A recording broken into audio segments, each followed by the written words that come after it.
up, guys? Welcome back to the Seamless Garage Podcast. It's your boy Stevie coming at you with a new episode. Have you been driving by the dealerships lately and noticed that they're pretty much empty? Especially dealers like the GMs, like Chevy, GMC, Toyota, things like that. If you have happened to notice it, it's pretty scary, right? It's kind of weird. So what you're probably wondering what's going on there, and what's really going on is that there's actually a global chip shortage. So chips like for any kind of control module for your car. Basically, like we're in 2021 now, so they're making 2022 models. Basically, everything on the car's got a chip in it. It's got some kind of chip in it, okay? So it's either holding data, holding memory, or it's got some kind of logic it's got to do, okay? So just keep that in mind, that the smarter these cars get, the more chips they need. And so there's a shortage on it. There's more specifically a shortage on the silicone that they use to make them, because that's what chips are made out of. I started noticing it recently when I work at a Nissan dealer, so didn't really notice it there, honestly. I don't know what Nissan's doing differently. I'm going to tell you why it's been such a big issue recently, but I think Nissan did it a little bit better. They had a plan set up, or maybe they just had plenty of stock, or they didn't freak out when the pandemic hit, okay? But when I went by Toyota here in Tyler where I live, there was like 6 cars on the lot. Like the rest of the lot was empty. I thought they were going out of business, and then I realized that it's because of this chip shortage. The Chevrolet dealer and the GMC dealer and all the GMs, same issue. Not as bad as the Toyota one, but still pretty bad. And the reason there's a chip shortage is because of a couple of things. Now, a lot of this is a little bit of speculation, but most of it is backed up by facts. It's due to the pandemic, so there's a couple factors here. The number one being that when the pandemic hit, everybody went home, right? So everybody was using their electronics more. They were buying more electronics. Every electronic you have has chips in it, okay? So that was depleting the amount of chips available. And then you've got the fact that with the pandemic, again, that they forced the manufacturers to shut down, right? All the plants had to shut down because all the workers had to go home so they didn't spread the virus, right? So with that happening, what they did was a lot of manufacturers, it's looking like the ones that are very prevalent and make sense is Toyota and GM. But what they were doing is they went ahead and shut down their order of chips. They went ahead and basically said, no, we don't need these right now. It looks like it's going to be a decline for a while, and we're not going to need them. We're not going to be making as many cars. So they canceled their orders and also shipped the ones they had back, shipped the chips they had back to the factories. So that's the other thing that's happening. But if you'll look around, like check it out, there's some pictures. A lot of these media companies are doing footage of it, talking about it. There's several articles on it. The manufacturer plants, especially GM and like I said, Toyota, their whole lot is full of cars that are waiting for chips so they can be sent to the dealership. So without chips, they can't send them in because they're not, you know what I mean? They're not going to be functional. The vehicles aren't going to be completely functional with everything that they need. So it's just kind of weird because you've got all these cars that have already been manufactured and put together, but they're just sitting there. So that, you know, that brings a question to my mind as to what are they going to do with these cars? Obviously, they're still going to sell them, but it changes the market a little bit. It makes the market interesting, in my opinion. Maybe not. Maybe they got an answer for it. But as you can imagine, you should be selling 2022 models right now. So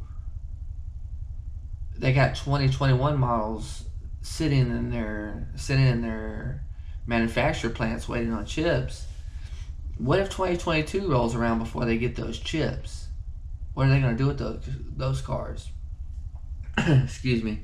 Because technically, those cars are going to be 6 months to a year old, right? What are they going to do with those cars? How does that work? Are there laws that are involved with that? Or are they just going to rebadge them or revent them? I don't think they can do that legally, but I don't know. I'm not a major in law or anything. I don't know much about the car manufacturer laws. Maybe I should look into that and get you guys an answer. But it's just interesting because that is a little conundrum right there. Like, what are you going to do with those cars? I know good and well they're not going to throw them away. I think the best thing and what they'll probably do is sell them, but sell them at a cheaper rate, like with a lot of rebates or what have you, which is going to be really great for the market, in my opinion, because people who've always wanted to get a certain car, you know what I mean, a Chevy truck, a brand new Chevy truck or whatever, but couldn't afford it, it may be affordable for them now. It may be within their price range, and so they can get that truck that they always wanted that they didn't necessarily were able to afford. So that's an interesting thing. Don't know if that's how it's going to play out, but they're going to have to do something with these cars. And then another thing that this causes with the chip shortage and, you know, the lack of cars on the lot, which I noticed first before I noticed the empty lots, was that used cars, the value for used cars has went up tremendously. So you can sell your car right now for more than what you could have 6 months to a year ago. The value of them have just went up significantly for a couple of reasons. One of the reasons being that since the lots are so empty, these dealers are trying to fill the lots back up with some kind of cars because they need to sell something, right? So actually, I've noticed, I've had a few friends that said that they sold their car back to the dealer and made a profit. So they sold it back to him for more than what they actually paid for. Like one of the trucks in particular, he sold it back to them for like $5,000 more than what he had originally financed it for. So used cars values going up, not necessarily good for people who are trying to flip cars unless you already have the car, right? It's kind of a high market. Like if you follow stocks or cryptocurrency or anything, you know, you would know that you don't really want to buy things in a high market. You want to buy them in a low market. So it's not a drastic change, but it does mess with the flip game a little bit. I still think I'm gonna make a video on this too. This is just a little caveat. I'm gonna make a video on this too, but I still think that you still can get great deals to flip. Like if you're trying to make money by buying cars that need work, that's majority labor work and not necessarily expensive parts, but they can't afford the labor. Buy that car, fix it yourself, and then sell it. Because I understand that those cars that aren't running, their value is not going up like cars that are running. We're talking about newer cars, later model cars. The value of them has went up if they're used. Because like I said, they're trying to fill up the lots. And then another thing that's weird that's happened due to this chip shortage is that the car rentals have went up. Now it may not be weird to other people, and it may be obvious as to why that is, but to me it's not overly obvious. I'm just not understanding why car rental prices have went up because of a chip shortage. I understand that they're also, you know, they buy cars on the regular too, so I understand that they also are having a shortage on cars. But really all they have to do is keep their older cars in the fleet, in my opinion. They have a fleet of cars, so I'm not sure why that's going up. I know a lot of it has to do with summer too. I know that the prices change depending on the season, but apparently it has went up significantly since the chip shortage. So that's just something to bring up. But yeah, tell me what you guys think about this. Have you noticed it? Like, have you seen that? Freaked out? What do you think? Also, Do you think that this is legitimate? Do you think that what do you think they should do with the cars that are basically old stock, sitting in the manufacturer plant? That's what I'm curious about. I have that one idea, but I'm curious to see what other people think. They might have a better idea for what they can do with these cars. Also, a lot of these cars might just be sent to fleets for a very small price. People might buy them for fleets. Excuse me, I'm sorry, I'm a little under the weather right now. But the last thing that I wanted to bring up about the chip shortage is that it's going to set the new models back.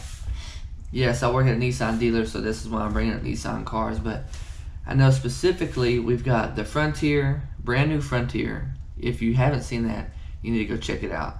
That truck is epic, man. It just looks like a mini Titan. It's real aggressive.